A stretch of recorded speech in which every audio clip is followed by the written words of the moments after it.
وحده والصلاة والسلام على من لا نبي بعده وعلى آله وأصحابه نجوم طريق الهدى أما بعد فأعوذ بالله من الشيطان الرجيم بسم الله الرحمن الرحيم لقد من الله على المؤمنين إذ بعث فيهم رسولا من أنفسهم يتلو عليهم آياته صدق اللہ مولانا العظیم۔ حضور آئے تو چمکی فکر انسانی کی تنویریں، حضور آئے تو چمکی فکر انسانی کی تنویریں، اور حضور آئے تو ٹوٹی جبر و محکومی کی زنجیریں، جمے ذہنوں کا زنگ اترا، بجھے چہروں پہ نور آیا، اور حضور آئے تو انسانوں کو جینے کا شعور آیا۔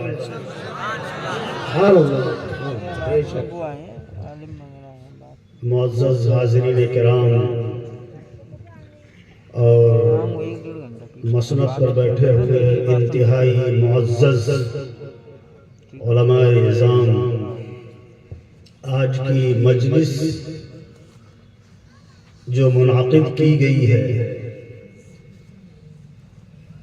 اس مجلس کو ختم نبوت کے عنوان سے منعقد کیا گیا ہے کہ یہاں بات ہوگی اس شخصیت کی کو جو شخصیت اللہ کے خزانے میں صرف ایک تھی۔ اللہ کے خزانے میں صرف وہ یکتا شخصیت تھی، وہ در یتیم تھا، وہ شخصیت کہ جس کو اللہ تبارک و تعالی نے اپنی مخلوق میں سب سے اعلیٰ، سب سے بالا، سب سے افضل اور سب سے اکمل، سب سے اجمل بنایا، اور وہ ذات ہے ہمارے اور آپ کے آقا صلی اللہ علیہ وسلم حضرت محمد رسول اللہ۔ اس ذات کی بڑائی کا اندازہ آپ اس سے لگائیں کہ اللہ تبارک و تعالی نے، آپ قرآن پورا ترجمے کے ساتھ پڑھ جائیں، کسی چیز کو دے کر اللہ نے یا کسی نعمت کو دے کر اللہ نے ہم سے اور آپ سے یہ نہیں فرمایا کہ ہم نے تمہارے اوپر احسان کیا۔ صرف ایک نعمت ایسی دی کہ جس نعمت کو دینے کے بعد اللہ نے فرمایا کہ مومنوں میں نے تمہارے اوپر احسان کیا ہے۔ تو جس نعمت کے اوپر اللہ احسان جتائے، لا محالہ وہ نعمت دنیا اور آخرت کی تمام نعمتوں سے بڑی ہوئی، اس سے بڑی کوئی نعمت نہیں ہو سکتی۔ وہ نعمت کیا ہے؟ وہ نعمت جمال کے اعتبار سے بھی یکتائے روزگار ہے۔ اللہ تبارک و تعالیٰ کے خزانے میں اس سے زیادہ کوئی حسین موجود نہیں۔ کمال کے اعتبار سے بھی اللہ تبارک و تعالیٰ نے اس میں کوئی کمی نہیں چھوڑی، اور اپنے بعد سب سے بڑی باکمال شخصیت جس کو بنایا ہے اللہ تبارک و تعالیٰ نے، وہ محمد الرسول اللہ صلی اللہ علیہ وسلم۔ اور نوال کے اعتبار سے بھی اللہ تبارک و تعالیٰ نے اپنے بعد سب سے بڑی شخصیت کو بنایا ہے محمد الرسول اللہ صلی اللہ علیہ وسلم۔ نوال جانتے ہیں؟ داد و دہش، لوگوں کو دینا، لوگوں کے اوپر انعام کرنا، لوگوں کے اوپر بخشش کرنا۔ اللہ کے بعد اگر کوئی بخشش کرنے والی شخصیت ہے تو محمد الرسول اللہ صلی اللہ علیہ وسلم۔ کمال کے اعتبار سے بھی آپ تنے تنہا ہیں اللہ کے بعد، یا یہ کہہ لیجیے کہ اللہ تبارک و تعالی نے آپ کو ایک اعزاز دیا، ایک تمغہ دیا۔ وہ اعزاز اور تمغہ کیا ہے؟ اللہ نے اپنے کلام میں ایک دوسری جگہ ارشاد فرمایا ہے ما کان محمد ابا احد من رجالکم ولکن رسول اللہ وخاتم النبیین، محمد تم میں سے کسی کے باپ نہیں ہے، تم میں سے کسی مرد کے باپ نہیں ہے۔ مرد کسے کہتے ہیں؟ جو بچہ بالغ ہو جائے اس کے بعد اسے مرد کہتے ہیں، جب تک بالغ نہیں ہوتا اس وقت تک سے مرد نہیں کہتے۔ اور آپ کی جو نرینہ اولاد تھی وہ سب کی سب بچپنے میں انتقال فرمائی۔ تو اللہ نے فرمایا ما کان محمد ابا احد من رجالکم، تم میں سے کسی کے باپ نہیں ہے، مردوں میں سے کسی کے باپ نہیں ہے، ولکن رسول اللہ، لیکن اس سے یہ دھوکے میں نہ پڑ جانا کہ مردوں کے باپ نہیں ہیں تو ان کے اندر شفقت نہیں ہوگی، ان کے اندر محبت نہیں ہوگی، ان کے اندر انسیت نہیں ہوگی۔ کیوں؟ اس لیے کہ وَلَٰكِن رسول اللہ، یہ اللہ کے رسول ہیں، اور اللہ کے رسول میں اپنی امت کے لیے کوٹ کوٹ کے محبت بھر دی جاتی ہے، کوٹ کوٹ کے شفقت بھر دی جاتی ہے۔ اس سے زیادہ شفیق کوئی ذات مخلوق میں نہیں ہوتی، اس سے زیادہ کوئی شفیق ذات مخلوق میں نہیں ہوتی ہے، اور مخلوق میں اس سے زیادہ کوئی مہربان ذات بھی نہیں ہوتی۔ تو اس دھوکے میں نہ پڑتا کہ محبت نہیں ہوتی، کیوں؟ رسول ہیں، اور رسول کی شخصیت وہ ہوتی ہے کہ جو اپنے امتیوں کے اوپر ٹوٹ کر محبت کرتی ہے۔ کتنی محبت کرتی ہے پتہ ہے بھائی؟ اسے چھوڑو، سب لوگوں کو ذہن متوجہ ہوتا ہے، بعد میں کر کتنی محبت وہ شخصیت کرتی ہے پتہ ہے؟ ابھی میں نے ایک جگہ کہا تھا کہ وہ شخصیت اپنی امتیوں سے اتنی محبت کرتی ہے، اتنی محبت کرتی ہے کہ جس کی کوئی انتہا نہیں ہوتی ہے۔ ہم میں اور آپ میں کوئی بھی ایسا نہیں جو اپنی اولاد سے بھی اتنی محبت کرے۔ کوئی ذات ہے جو پوری رات کھڑی رہے اور روتی رہے؟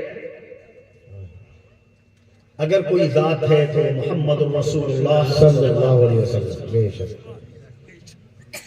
عشاء کی نماز پڑھی اور پڑھنے کے بعد اپنے رب کے سامنے ہاتھ باندھ کر کھڑے ہو گئے اور رو رہے ہیں۔ کس کے لیے تڑپ رہے ہیں؟ کس کے لیے بلک رہے ہیں؟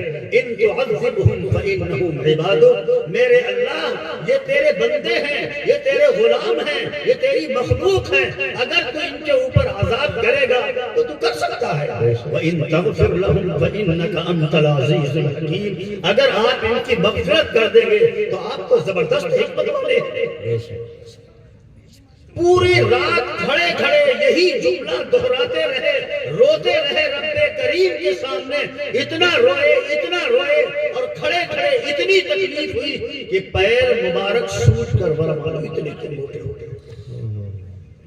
اگر محبت اور شفقت نہ ہوتی تو کیا اتنی تکلیف ہمارے لیے برداشت کرتے؟ اگر محبت نہ ہوتی تو جس وقت جنگ احد میں آپ کو زخمی کیا گیا اور زخم لگنے کے بعد جب آپ کے بدن مبارک سے خون ٹپکنے لگا تو آپ نے خون کو اپنی چادر مبارک میں لے لیا۔ کیوں؟ اگر نبی کا خون زمین پر گرے گا تو اللہ تبارک و تعالی کا غضب بھڑک جائے گا اور کہیں ہماری یہ امت اجابت اور دعوت ہلاک نہ کر دی جائے۔ یہ کمال شفقت اور محبت ہے۔ اسی بنیاد پر کہ تمام نبیوں میں سب سے اعلیٰ، سب سے عرفہ، سب سے بالا، سب سے اعظم آپ کی ذات کو بنایا گیا اور ایک تمغہ دیا گیا۔ وہ کیا تمغہ دیا گیا؟ وَخَاتَمَ النَّبِيِّينَ، اور آپ آخری نبی ہیں، آپ کے بعد کوئی بھی کسی بھی قسم کا کبھی بھی نبی نہیں ہے۔ یہ آپ کا اعزاز اور تمغہ ہے جو اللہ کی طرف سے آپ کو دیا گیا. سبحان اللہ. کیوں؟ اس لیے کہ نعمت کے اعتبار سے دیکھا جائے تو اللہ تعالیٰ کی اتنی بڑی نعمت ہے، اس سے بڑی کوئی نعمت انسانوں کو نہیں دی ہے. تو نعمت کے اعتبار سے بھی آپ خاتم النعم ہیں کہ نعمتیں آپ پر ختم ہو گئی. اسی طریقے سے حسن و جمال دیکھا جائے، دیکھتی گر نبی کو زلیخا حسن یوسف پہ ہرگز نہ مرتی. دیکھتی گر نبی کو زلیخا حسن یوسف پہ ہرگز نہ مرتی. اس لیے کہ اللہ تبارک و تعالیٰ کا یہ آخری نبی ہے، سب سے محبوب نبی ہے. اللہ تبارک و تعالیٰ نے دنیا میں سب سے اعلیٰ، سب سے بالا، سب سے عرفہ اور سب سے اعظم بنا کر بھیجا ہے. اس لیے اللہ تبارک و تعالیٰ نے حسن اور خوبصورتی کے تمام ریکارڈ توڑ دیے. محمد رسول اللہ صلی اللہ علیہ وسلم.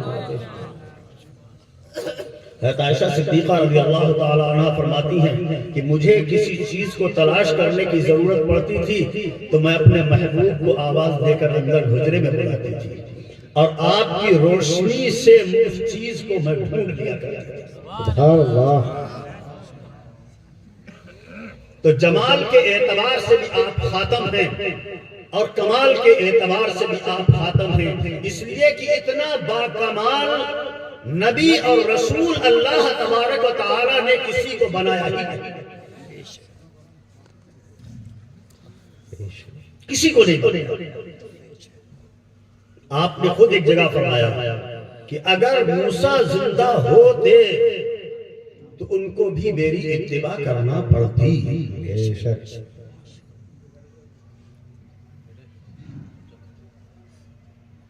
اتنا باکمال، اتنا باکمال نبی کہ جس کو اللہ تبارک و تعالیٰ نے اتنی کمالیت سے سرفراز فرمایا کہ حضرت موسیٰ علیہ السلام کو کوہ طور پر بلایا تو فرمایا فَخْلَعْنَ عَلَيْكَ، موسیٰ چپلیں وہیں اتار دو. اس لیے کہ اس پہاڑ پر ہماری تجلی کا ظہور ہوگا اور جہاں ہماری تجلی کا ظہور ہو وہاں تم جوتا پہن کر نہیں آ سکتے ہو. فَخْلَعْنَ عَلَيْكَ، جوتا اتار دو. اور اس باکمال شخصیت کو جب عرش اعظم پر بلایا گیا تو ایسے ہی چلے جائے. دنا فتدلّا فَكَانَ قَابَ قَوْسَيْنِ أَوْ أَدْنَى، ایک کمان یا دو کمان کا فاصلہ رہ گیا، اس سے بھی کم رہ گیا. فَأَوْحَى إِلَىٰ رَبِّهِ مَا أَوْحَى، پھر کیا کیا راز و نیاز کی بات کی وہ اللہ جانے، اللہ کا محبوب جانے.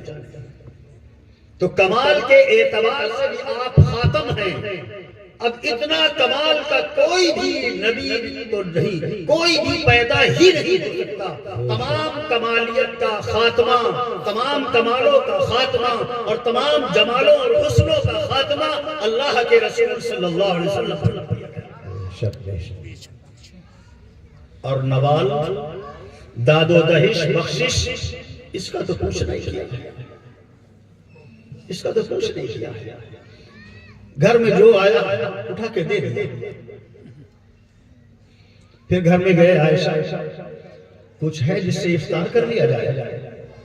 محبوب تھا تو، لیکن آپ نے تو کہا تھا کہ کسی کو دے دو، میں اٹھا کے دے دیا. اچھا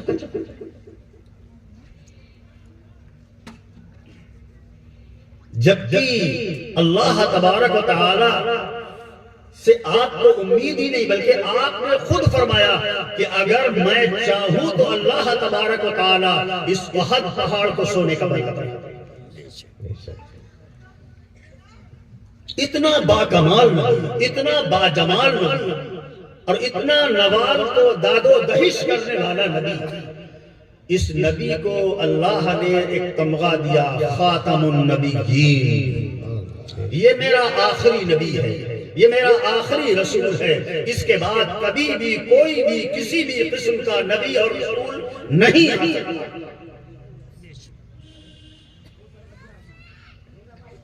لیکن ستیزہ کار رہا ہے ازل سے تا امروز چراغ مصطفی سے شرار ابو لہب، چراغ مصطفی سے شرار ابو لہب۔ آپ نے خود فرمایا کہ میرے بعد بہت سے جھوٹے پیدا ہوں گے جو یہ کہیں گے کہ میں بھی نبی ہوں، میں بھی نبی ہوں۔ اور آپ کی زبان مبارک سے جو بات نکلی، ہماری آنکھ کی دیکھی ہوئی بات تو جھوٹی ہو سکتی ہے، کان کی سنی ہوئی بات تو جھوٹی ہو سکتی ہے، لیکن اللہ کے رسول صلی اللہ علیہ وسلم کے پاکیزہ دہن مبارک سے جو بات نکلی وہ کبھی جھوٹی نہیں ہو سکتی۔ لہذا آپ کے زمانے ہی میں اس اعلان، اللہ کے اس اعلان کے باوجود کہ میرا یہ آخری رسول ہے، آخری نبی ہے، اس کے بعد کوئی نبی نہیں آئے گا، آپ کے بالکل آخری زمانے میں ایک شخص کھڑا ہوا اور کھڑا ہونے کے بعد اس نے نبوت کا دعویٰ کیا، میں بھی نبی ہوں، اور باضابطہ اپنا ایک قاصد ڈاکیا اسے ایک خط دے کر بھیجا، کس کی؟ ہمارے اور آپ کے آقا صلی اللہ علیہ وسلم کی خط، جس خط میں لکھا ہوا تھا کہ اللہ نے آپ کے معاملے میں مجھے بھی شریک کر دیا ہے، یعنی مجھے بھی نبی اور رسول بنا دیا ہے،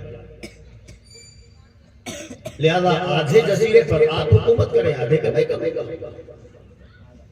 ہمارے اور آپ جیسا کوئی آدمی ہوتا تو کہتا بھائی سمجھوتا کرتا، لڑائی جھگڑا اچھی بات ہے، لڑائی جھگڑا اچھی بات نہیں، سمجھوتا کرتا۔ ہم تو غلط بات پر بھی سمجھوتا کر لیتے ہیں، آج ناحق بات پر بھی سمجھوتا کر لیتے ہیں، آپ کہتے مجبوری ہے، کیا کرا جائے، سمجھوتا کرتا، مصلحت ہے۔ لیکن ہمارے اور آپ کے آقا صلی اللہ علیہ وسلم نے سمجھوتا نہیں کیا اور اسے ایک جواب بھیجا۔ جواب کے شروع میں لکھا من محمد رسول اللہ صلی اللہ علیہ وسلم الی مسیلمۃ کذاب۔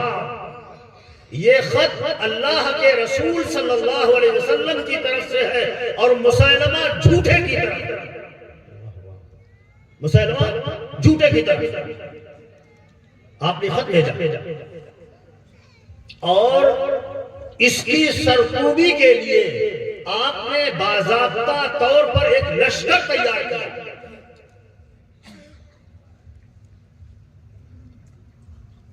جس لشکر کو روانہ کیا حضرت ابو بکر صدیق رضی اللہ تعالیٰ عنہ نے، اور ایسے نازک وقت میں روانہ کیا کہ بڑے بڑے صحابہ کے اس وقت پتے پانی ہو رہے تھے کہ ابو بکر کیا کر رہے ہو، ادھر زکوٰۃ کے مانعین الگ کھڑے ہو گئے ہیں، ادھر لوگ ارتداد الگ شروع ہو گیا ہے کہ اب تو اللہ کے رسول چلے گئے تو اب ہماری کیا ضرورت ہے، ہم کیوں زکوٰۃ دیں، یہ ایک دم فتنے کی شکل پیدا ہو گئی۔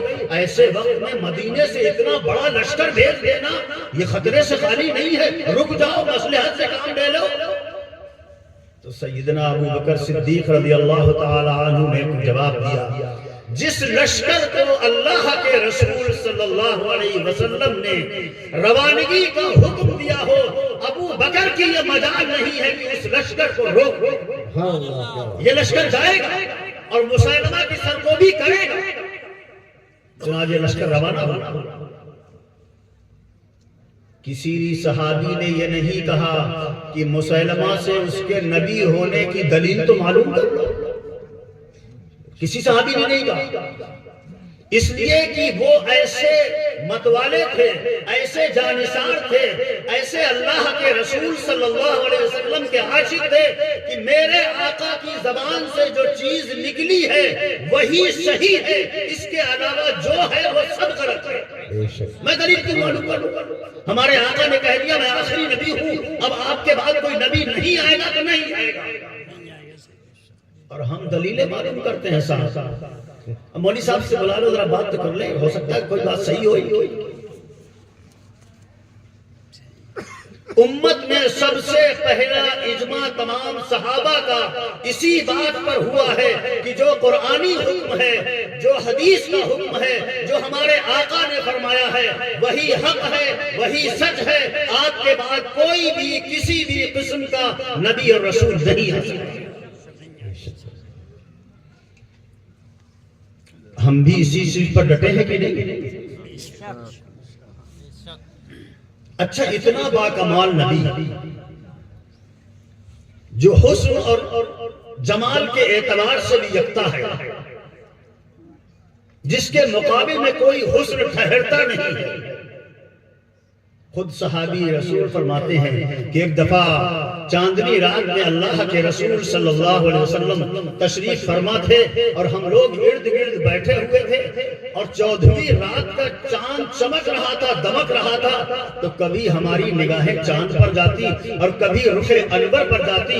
وہ ذات اور وہ رخ جو اس وقت سرخ قسم کی دھاڑیوں کی چادر اوڑھے ہوئے بیٹھی تھی، اور ہم فیصلہ آخر میں یہ کرنے پر مجبور ہو گئے کہ ہماری یہ ذات جو ہمارے سامنے بیٹھی ہوئی ہے، وہ شخصیت جسے ہم اپنا آقا مانتے ہیں، جسے ہم اپنا مولا مانتے ہیں، اس میں جو حسن ہے وہ چاند میں حسن موجود نہیں ہے۔ ایسا حسین و جمیل، ایسا باکمال، ایسا بانوار، اس کی نبوت اور رسالت پر کوئی ڈاکہ ڈالے اور اس کے متوالے خاموش بیٹھے سوچتے رہیں، سنتے رہیں کہ ارے کوئی بات نہیں، یہ تو ہوتا ہے دنیا میں، اچھا لگے گا۔ جو اللہ کے رسول صلی اللہ علیہ وسلم کے تاج ختم نبوت پر ڈاکہ زنی کر رہے ہیں، ہم ان سے راہ و رسم رکھیں، ہم ان سے بیل و جول رکھیں، ہم ان سے سلام و کلام رکھیں، ہم ان کی دعوتوں میں جائیں، ہم ان کے جنازے میں شرکت کریں، یہ ہم سے نہیں ہوگا، یہ ہم سے نہیں ہوگا۔ اور اتنا ہی نہیں، وہ لوگ جو اللہ کے رسول صلی اللہ علیہ وسلم کی ذات گرامی کے بارے میں توہین آمیز الفاظ بھی کہتے ہوں، محمد دیکھنے ہو جس کو اکمل، محمد دیکھنے ہو جس کو اکمل، غلام احمد کو دیکھے قادیاں میں۔ کیا کہتا ہے کہ جس کو ایک محمد تو مکہ میں پیدا ہوا اور ایک قادیان میں پیدا ہوتے ہیں، جسے کامل اور مکمل محمد دیکھنا ہے وہ قادیان میں دیکھے۔ کیا اللہ کے رسول کی توہین نہیں ہوئی؟ اور اللہ کے رسول کے یہ سپاہی اس توہین کو برداشت کرتے رہے؟ ان کی غیرت یہ گوارا کرے گا؟ ان کی جرات یہ گوارا کرے گا؟ وہ خود نالائق اپنی کتاب میں لکھتا ہے، صد حسین کربلائیست ہے سیر ہر آنم، صد حسین است در گرے بانا۔ کربلا جیسے بارکے تو ہر وقت ہماری سیر و تفریح میں رہتے ہیں، اور حسین جیسے سینکڑوں ہمارے دامن میں رہتے ہیں۔ کیا آپ کے نواسے کی توہین نہیں ہوئی؟ اور یہ توہین کرنے والے ہمارے گلیوں میں اپنا پرچار کرتے رہے، ہمارے بھولے بھالے بھائیوں کو اپنا نشانہ بناتے رہے اور ہم خاموش بیٹھے رہے۔ کیا ہو گیا ہماری غیرت؟ اور اللہ کے رسول صلی اللہ علیہ وسلم کی سب سے لاڈلی اور پیاری بیٹی، ایسی لاڈلی ایسی پیاری کہ جس کی کوئی انتہا نہیں، کہ جس نے یہاں تک وصیت کی تھی کہ علی میرا جنازہ رات میں اٹھانا ہے۔ کیوں؟ کہیں لوگ میرے جنازے کو دیکھ کے یہ اندازہ نہ لگائیں کہ فاطمہ کتنی لمبی تھی، کتنی چوڑی تھی، کتنی موٹی تھی، پردے کے اعتبار سے اٹھانا، تاکہ لوگ اندازہ نہ لگا کہ رات میں اٹھانا۔ یہ وہ فاطمہ کہ جب کئی دن کے فاتح کے بعد تھوڑے سے جو آ گئے کہیں سے ہدیے اور تحفے میں، تو اس فاطمہ نے اپنے ہاتھ سے چکی میں انہیں پیسا، اور پیسنے کے بعد سوچا کہ جو ہے اس میں بھوسی زیادہ ہوتی ہے، لاؤ اسے چھان لیں پھر روٹی بنائیں۔ پھر فوراً سوچا یہ تھوڑا سا تو آٹا ہے، چھان لیں گے تو کتنا باقی بچے گا؟ کچھ بھی باقی نہیں بچے گا۔ اسے بغیر چھانے ہوئے گوندھا، اور گوندھنے کے بعد جب اس کو پکایا، اس کی روٹی پکائی، تو چھوٹی سی ایک روٹی بنی جسے ہم اور آپ ٹکیا کہتے ہیں۔ کھانے بیٹھی تو رونے لگی، میرا باپ کئی دن کے فاقے سے ہے، فاطمہ تو اتنی بے غیرت پوری روٹی اکیلے کھا جائے۔ آدھی توڑ کے اپنے پاس رکھی، آدھی آنگن میں چھپا کر اپنے ابا حضور کے پاس پہنچی۔ جب ابا حضور کے پاس پہنچی ہیں تو باپ کھڑا ہوا، کھڑے ہونے کے بعد پیشانی کا بوسہ لیا، بیٹی بے وقت کیسے آ گئی؟ کہا ابا کہیں سے جو آئے تھے، پیسا روٹی بنائی، میری غیرت نے گوارا نہیں کیا کہ پوری اکیلے کھائے۔ یہ فاطمہ جو اپنے باپ کے اوپر جان نثار کرتی ہو، اس فاطمہ کے بارے میں کہتا ہے یہ نالائق کہ کشفی حالت میں فاطمہ نے میرا سر اپنی ران پر رکھا اور یہ کہا کہ تو مجھ سے، یا فاطمہ کی توحید نہیں ہوئی؟ اور یہ ہمارے علاقے میں دندراتے گھوم رہے ہوں، اس قادیانی مرعون کا پرچار کر رہے ہوں، اور ہمارے کانوں پر کوئی جو نہ رہی پڑی۔ ہم نے اپنے دیہاتوں پر کوئی فکر کی کہ کیا ہو رہا ہے؟ ہمیں فکر کرنی چاہیے۔ کیوں؟ ہر مومن اپنی جگہ پر ایک سپاہی ہے، دین کے پھیلانے کی ذمہ داری بھی اس کے کاندھوں پر ہے، اور دین کی حفاظت کی ذمہ داری بھی اس کے کاندھوں پر ہے۔ محمد رسول اللہ صلی اللہ علیہ وسلم کی عزت و ناموس کی حفاظت کی ذمہ داری بھی اس کے کاندھوں پر ہے، اور فاطمہ کی اوڑھنی کی حفاظت کی ذمہ داری بھی اس کے کاندھوں پر ہے۔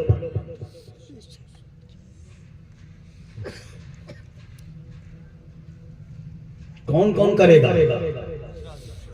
کریں گے سب انشاءاللہ۔